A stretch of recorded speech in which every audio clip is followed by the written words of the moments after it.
19% ఉన్నటువంటి ముస్లిం హిందువులు మెజారిటీగా ఉన్నారు. ఏం జరిగింది? సువేందు అధికారి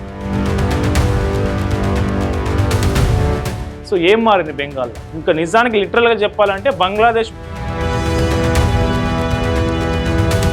అక్రమంగా వాళ్ళని తీసుకురావడమే వాళ్ళ జీవన ఉపాధిగా మార్చు. Welcome to Pallavi TV. Bengal ఇప్పుడు దేశమంతా బెంగాల్ వైపు చూస్తూ ఉంది. బెంగాల్ ఎప్పుడైతే మమతా బెనర్జీ 2011లో అధికారం చేపట్టిందో, పాలనా పగ్గాలు చేపట్టిందో, అప్పటి నుంచి మొదలు 2015 2020 ఈ సంవత్సరం వరకు కూడా సో దాదాపు 19% ఉన్నటువంటి ముస్లిం జనాభా 24% చేరింది. సో అట్లాగే హిందువులు మెజారిటీగా ఉన్నారు. 70% వరకు హిందూ జనాభానే అక్కడ మెజారిటీ.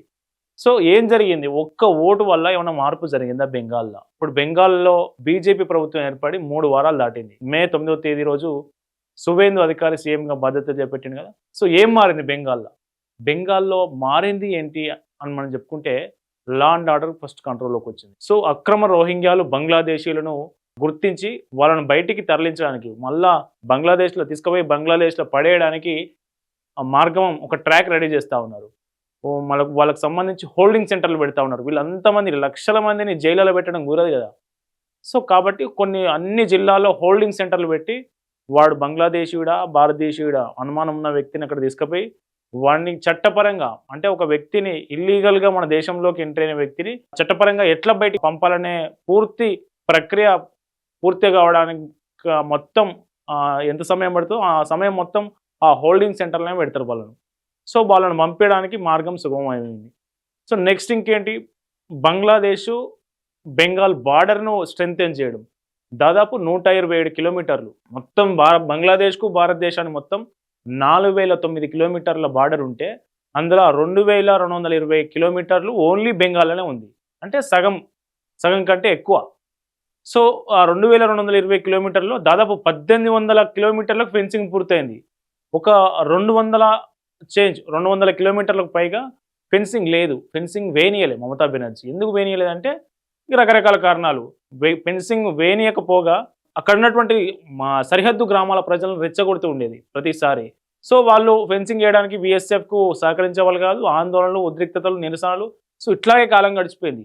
ఇంకా నిజానికి లిటరల్గా చెప్పాలంటే బంగ్లాదేశ్ బార్డర్లో ఉన్నటువంటి గ్రామాలు బంగ్లాదేశ్ మనకు బెంగాల్లో ఉన్నటువంటి ఆ సరిహద్దు గ్రామాలు బంగ్లాదేశీల నుంచి అక్రమంగా వాళ్ళని తీసుకురావడమే వాళ్ళ జీవన ఉపాధిగా మార్చుకున్నాయి. ఒక 10,000 ఇస్తే వాడిని నది దాటించి అవతల నుంచి లోపల తీసుకొచ్చి వాళ్ళ గ్రామ పంచాయతీలనే ఫేక్ సర్టిఫికేట్లు ఇచ్చి వాడిని దూరడం. వాళ్ళంతా హౌరా రావడం, ట్రైన్ ఎక్కడం, ఇటు హైదరాబాద్ రావడం, అటు చెన్నై పోవడం, ఇటు హర్యానా పోవడం, లక్నో పోవడం, సో మొత్తం ఢిల్లీ పోవడం, ముంబై పోవడం, అన్ని రాష్ట్రాలకు విస్తరించారు రోహింగ్యాలు, అక్రమ ముస్లింలు.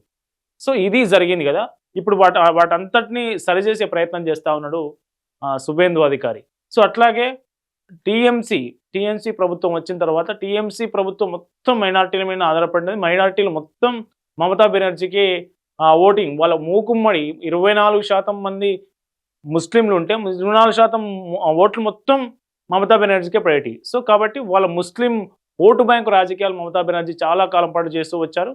అయితే తాజాగా చెప్పుకునే ఇంకొక విషయం ఏంటంటే ముస్లిం ఓటు బ్యాంకుని ఎక్కడ దూరం అవుతున్న ఉద్దేశంతో చాలా చోట్ల మనకు ఆసాన్సోల్ కావచ్చు, ఇంకా మిగతా జిల్లాలు కావచ్చు, ఉత్తర 24 పరగణాల జిల్లా కావచ్చు, దక్షిణ 24 పరగణాల జిల్లాలు కావచ్చు, చాలా చోట్ల హిందూ ఆలయాలను మూసేసిరు. చాలా దారుణంగా అక్కడ ఉన్నటువంటి ముస్లిం సమాజం పలుకుబడి వాళ్ళ ఒత్తిడితో టీఎంసీ అధికారులు శాంతి భద్రతల పేరు చెప్పి హిందూ ఆలయాలను, కాళీ మందిర్లు, దుర్గా మందిర్లు మొత్తం మూసేసిరు. సో ఇప్పుడు ఏమైంది? ఆ ఆలయాలన్నీ తెరుచుకున్నాయి. హిందువులు చాలా స్వేచ్ఛగా పోయి పూజలు చేసుకుంటా ఉన్నారు.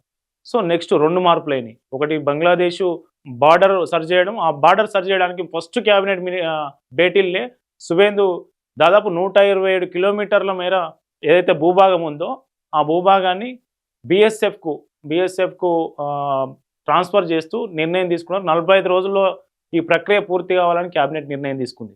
అట్లాగే చికెన్ నెక్, ఎక్కడైతే మనకు ఈశాన్య ప్రాంతాలను బెంగాల్ను కలుపుతూ ఉండే కీలకమైన భూభాగం ఏదైతే ఉందో అది మనకు రక్షణ పరంగా చైనాతోని మన దేశానికి ఉన్నటువంటి వ్యూహాత్మక ప్రాంతం అది. సో ఆ చికెన్ నెక్ ప్రాంతాన్ని కూడా కేంద్రానికి బదిలీ చేస్తూ, ఆ భూభాగం మొత్తం కేంద్రానికి బదిలీ చేస్తూ కీలక నిర్ణయం తీసుకుంది. ఇవి 2 దేశానికి సంబంధించిన నిర్ణయాలు. అవి ఓన్లీ బెంగాల్‌కి సంబంధించిన నిర్ణయాలు కావు, దేశానికి సంబంధించిన నిర్ణయాలు. సో 2 నిర్ణయాలు అయిపోయినాయి. మూడోది అక్రమ వలసదారులను హోల్డింగ్ సెంటర్‌లు పెట్టిండు. 4 హిందూ దేవాలయాలు తెరుచుకున్నాయి. ఇక ఐదోది కీలకమైనది ఏంటి అంటే టీఎంసీ అధికారంలో ఉన్న 15 సంవత్సరాలలో బాగా అవినీతికి పాల్పడి దందాలు చేసి అట్లాగే వసూలు చేసి సో మహిళల మీద వేధింపులు, మహిళల ఎక్స్టార్షన్, మహిళల ఇట్లా చాలా ఇల్లీగల్ యాక్టివిటీస్ చేసినటువంటి టీఎంసీ గూండాలు కావచ్చు, టీఎంసీ గూండాల కింద ఉన్నటువంటి గూండాలు కావచ్చు. సో వీళ్ళందరినీ ఒక్కొక్కరిని ఏరి పారేస్తూ ఉంది శువేందు అధికార ప్రభుత్వం. గత 3 వారాల్లోనే దాదాపు 7 మోస్ట్ వాంటెడ్ డాన్లు, మాఫియా డాన్లుగా పేర్లు చెప్పుకొని తిరిగినటువంటి నాయకులందరినీ ఇప్పుడు బట్టలు ఉడదీసి రోడ్డు మీద తాళ్ళు పెట్టి గుంజుకపోతున్న విజువల్స్ ఇప్పుడు సోషల్ మీడియాలో వైరల్ అవుతూ ఉన్నాయి. వాడు మాఫియా డాన్లు ఎవరు, వాళ్ళు ఏమేమి గతంలో ఎట్లాంటి నేరాలకు పాల్పడ్డారనేది ఈ వీడియోలో చూద్దాం. చూడండి, చాలా ఇంట్రెస్టింగ్గా ఉంటుంది. ఎస్, పోలీసులు వీడిని ఒక అర్ధనగ్నంగా బనీను షార్ట్ మీద చేతికి బేడీలు వేసుకొని రోడ్డు మీద నడుచుకుంటూ తీసుకుపోతున్న వీని పేరు ఆకాష్ సింగ్. హౌరా ప్రాంతంలో వీడు ఒక పెద్ద డాన్. వీడు చేయని అరాచకాలు లేవు. 2021లో పోలీసుల మీద కాల్పులు జరిపిండు. దాదాపు 20 బాంబులు వేసిండు. అట్లాగే బీజేపీ కావచ్చు, కాంగ్రెస్ కావచ్చు, అనేక మంది నాయకుల మీద దాడులు చేసిండు. వసూళ్లు, అట్లాగే ఇల్లీగల్ బిజినెస్, భూ కబ్జాలు, వీరి మీద లేని ఆరోపణలు. సో ఎప్పుడైతే ఒక్క ఓటు వల్ల మార్పు జరిగిందో అక్కడ ఆ ఓటు మార్పు ఇక్కడ స్పష్టంగా కనిపిస్తూ ఉంది. హౌరా నడి వీధుల మీద వీని పోలీసులు బేడీలు వేసుకొని పెరేడ్ చేసుకుంటూ అర్ధనగ్నంగా తీసుకుపోతా ఉన్నారు. ఈ విజువల్ సోషల్ మీడియాలో వైరల్ అయింది. వీని పేరు ఆకాష్. వీడు ఫస్ట్ డాన్. హౌరాలో పోలీసులు బీజేపీ నేతృత్వంలోని ప్రభుత్వం, బెంగాల్ ప్రభుత్వం అరెస్ట్ చేసిన మొట్టమొదటి డాన్ వీడు. వీడిని పోలీసులు ఎట్లా తీసుకుపోతున్నారో చూడండి.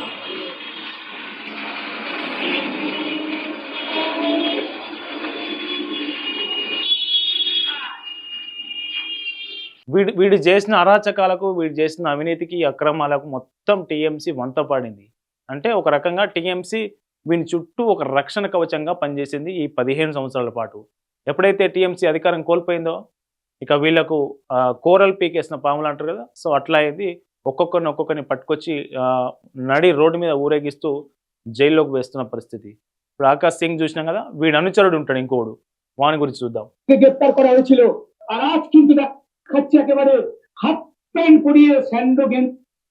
సో వీని కూడా అర్ధనగ్నంగా ఊరేగిస్తున్నారు కదా. వీని పేరు షాహీన్ మొల్లా అలియాస్ సన్నీ మొల్లా. వీడు చోటా డాన్. వీడు చోటా డాన్ పేరు పెట్టుకున్నాడు. అసలు వీడు ఏం పని చేసేవాడు అంటే వీడు ఒక కాంట్రాక్ట్ హోమ్ గార్డు.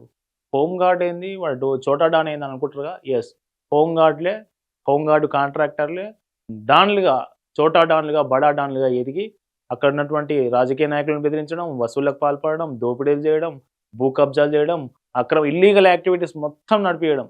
సో వీని కూడా షాహీన్ ముల్లా అలియాస్ సన్నీ ముల్లాను కూడా సంక్రైన్ పోలీసులు, బెంగాల్లో ఉన్నటువంటి సంక్రైన్ పోలీసులు వాడిని దొరకబట్టి నడి వీధుల్లో అట్లా ఊరేగిస్తున్నారు. যে ছবি আমরা দেখাচ্ছি, বিভিন্ন তোলাবাজির অভিযোগ ছিল এই শাহিন মোল্লার বিরুদ্ধে। অর্থাৎ সানি নিজেকে পুলিশ পরিচয় দিয়ে বিভিন্ন জায়গা থেকে তিনি তোলাবাজি করতেন এবং নিজেকে একেবারে বিধায়িকার একেবারে অনুগামী হিসাবে পরিচিত ছিল এই শাহিন মোল্লা। చూస్తారు కదా, তার বিরুদ্ধে একাধিক অভিযোগ ছিল। আর তারপরেই কিন্তু নির্দিষ্ট অভিযোগের ভিত্তিতে তাকে গ্রেপ্তার করেছিল সামরাইল থানার পুলিশ। আর গতকালই তাকে হাওড়া আদালতে তোলা হয়। আর তারপরেই পুলিশ তাকে 4 দিনের আদালত তাকে 4 দিনের পুলিশ হেফাজতে నిర్దేశం দেন এবং আজকে দেখতে পাচ্ছি গোটা এলাকায়। సో ఇది పరిస్థితి. వీడు హౌరాలో చోటా డాన్. ఆకాష్ సింగ్ అంటోడేమో బడా డాను, వాని అనుచరుడుగా వీడు చోటా డాను. వీళ్ళిద్దరూ కలిసి చాలా ఇల్లీగల్ యాక్టివిటీస్ చేశారు. వీడిని కూడా తీసుకుపోయి లోపల వేసారు పోలీసులు. సో నెక్స్ట్ ఇంకొకడు ఉంటాడు. సో వాని గురించి మాట్లాడదాం. వీని పేరు షమీమ్ అహ్మద్. చేతికి బేడీలేసి అర్ధనగ్నంగా వీధుల్లో, బెంగాల్ వీధుల్లో ఊరేగిస్తున్న వీని పేరు షమీమ్ అహ్మద్. వీడు కూడా మోస్ట్ డేంజరస్ పర్సన్. ఇంతకుముందు చెప్పుకున్న ఆకాష్ సింగ్ అట్లాగే షాహీన్ ముల్లా కంటే కూడా వీడు చాలా డేంజరస్. ఎందుకు డేంజరస్ అంటే బెంగాల్లో షిప్పూర్ అనే ప్రాంతం ఉంటుంది. షిప్పూర్ ప్రాంతంలో ఇస్లామిక్ హింసను ప్రేరేపించడం, బీజేపీ నాయకులు, బీజేపీ మద్దతుదారులు, బీజేపీ కార్యకర్తల మీద కాల్పులు జరపడం, సో ఇట్లాంటి హింసను ప్రేరేపించడం, ఇట్లాంటి చేయడంలో వీడు వీడి మీద చాలా ఆరోపణలు, చాలా కేసులు కూడా ఉన్నాయి. సో వీడు కూడా ఒక మోస్ట్ వాంటెడ్ పర్సన్గా ఉన్నాడు. ఇంతకాలం టీఎంసీ అండదండాలతో దందాలన్నీ చేసిండు. ప్రస్తుతం సువేందు ప్రభుత్వం వచ్చిన తర్వాత లిస్టు తీసిరి.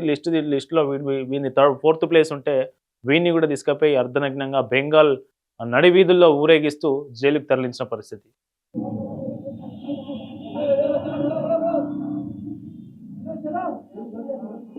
వీని నిక్ నేమ్ ఏంటంటే బడే బాయ్.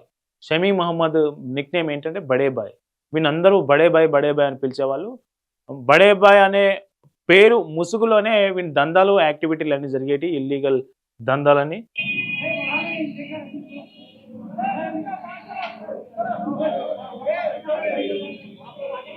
సో ఇది పరిస్థితి. నెక్స్ట్ సో ఈ రోజు అరెస్ట్ చేసినటువంటి, ఇప్పుడు నేను చెప్పినవన్నీ ఈ 3 వారాలు అరెస్ట్ చేశారు కదా, ఈ రోజు కూడా ఒక అరెస్ట్ జరిగింది. ఆ అరెస్ట్ ఏంటంటే ఒక బీజేపీ ఎంపీ అభ్యర్థి పోలింగ్ స్టేషన్ పోయినప్పుడు, అరే ఎవడ్రా నువ్వు, నేను ఇక్కడ బన్నీని, నువ్వెవడ్రా, నువ్వు ఇక్కడేం పనిరా అని ఒక ఎంపీ అభ్యర్థిని కేంద్ర బలగాలు, అంటే ఆయనకు రక్షణ కల్పించేందుకు ఉన్నటువంటి ఆ బలగాలతో పోయినటువంటి వ్యక్తినే అడ్డుకొని తనకు ధమ్కి ఇచ్చిన వ్యక్తిని ఈరోజు పోలీసులు అరెస్ట్ చేశారు. ఫస్ట్ ఈ వీడియో చూద్దాం.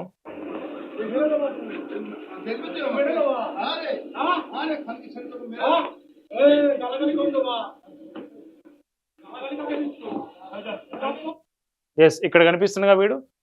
వీని పేరు బోని. మన పేరు బోని. బ్యారక్పూర్ ప్రాంతం ఉంటుంది. ఇప్పుడు బాగా సెన్సిటివ్ అంటే ఈ మాఫియా గూండాలు ఎక్కువగా ఉండే పశ్చిమ బెంగాల్లో ఉండే ఈ ప్రాంతాలు ఏవి అంటే బ్యారక్పూర్ ఒకటి, హౌరా ఒకటి, ఉత్తర 24 పరగనాలు జిల్లాలు ఒకటి. సో అట్లాగే కోల్కతా ఇండస్ట్రియల్ బెల్ట్ ఉంటుంది కదా, ఈ ఏరియాలో పెద్దగా మాఫియా ఇదంతా అక్రమ దందాలన్నీ నడిచేటి ఇక్కడే. సో వీళ్ళు బ్యారక్పూర్ ప్రాంతంలో వీడు టీఎంసీ యూత్ వింగ్ లీడర్. మన పేరు Boni, one nickname Boni. So TMC youth wing leader. వాడు అందరినీ బెదిరించుకుంటూ ఆ ప్రాంతంను మొత్తం వాడి గుప్పెట్లో పెట్టుకునే వ్యక్తి అన్నట్టు వీడు. సో ఎప్పుడైతే 2024 లోక్సభ ఎన్నికలు జరిగినాయో, ఆ లోక్సభ ఎన్నికల సందర్భంగా ఇక్కడ అర్జున్ సింగ్ అనే అభ్యర్థి, బీజేపీ అభ్యర్థి ఇక్కడ పోయినప్పుడు బీజేపీ అభ్యర్థికే ధమ్కి ఇస్తా ఉన్నాడు. చూడండి మీరు ఎట్లా ఇస్తా ఉండో.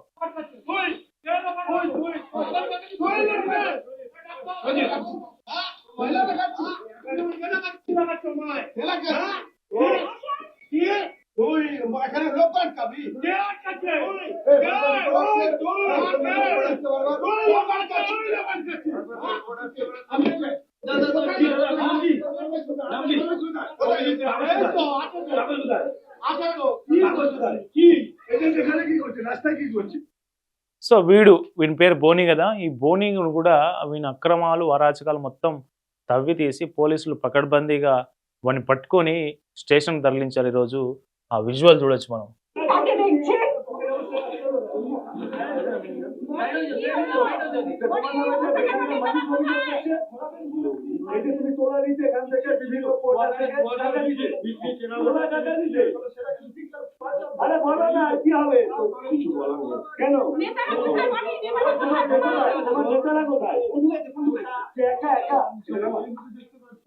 సో ఇది పరిస్థితి. సో ఇలా ఒక్కొక్కరు అంటే ఒక్క ఓటు ఏం చేస్తుంది అని చెప్పడానికి ఎన్ని మార్పులు తీసుకొచ్చిందని చెప్పినాక మనం బెంగాల్లో బెంగాల్ ప్రజలు వేసినటువంటి ఒక ఓటు వాళ్ళ రాష్ట్రాన్ని మొత్తం ఎట్లా మారుస్తుందో మనకు స్పష్టంగా కనిపిస్తుంది. అది వాళ్ళ రాష్ట్రాన్నే కాదు, దేశ భవిష్యత్తును కూడా మార్చే విధంగా, దేశ రక్షణకు సంబంధించి కూడా కీలక నిర్ణయాలకు ఉపయోగపడే విధంగా బెంగాల్ ప్రజలు ఇచ్చిన తీర్పు వాళ్ళు కనిపిస్తూ ఉంది. 3 వారాల్లోనే ఇన్ని కీలకమైన నిర్ణయాలు, కీలకమైన మార్పులు జరుగుతున్న బెంగాల్లో మరి 5 ఏళ్లలో ఎట్లాంటి మార్పులు జరగబోతా ఉన్నాయి, ఏం జరగబోతుందో మనం వేచి చూడాలి. ఈ వీడియోకి సంబంధించి మీరు మీ కామెంట్స్ కింద తెలియజేయండి. చూస్తూనే ఉండండి పల్లవి టీవీ.